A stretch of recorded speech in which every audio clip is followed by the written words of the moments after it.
haberin duyarsın Peyikler ile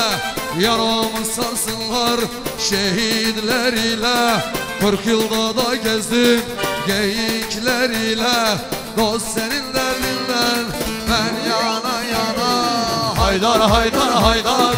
ben yana yana Ali Ali Ali ben yana yana Dost senin derdinden ben yana yana Ya dost ya dost ya dost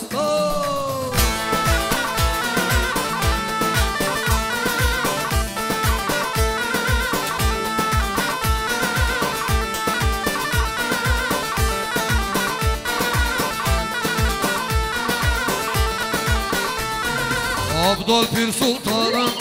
doldum eksildim Yemeden içmeden sudan kesildim Zülfün kemenine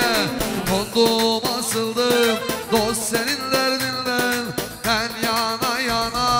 Haydar haydar haydar ben yana yana Ali Ali Ali ben yana yana Dost senin derdinden ben yana yana Ya dost ya dost ya dost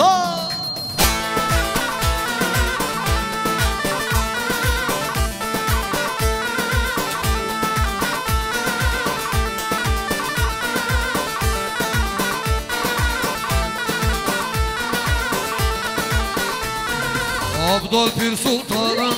doldum eksildim Yemeden içmeden sudan kesildim Zülfün kemenine kondum asıldım Dost senin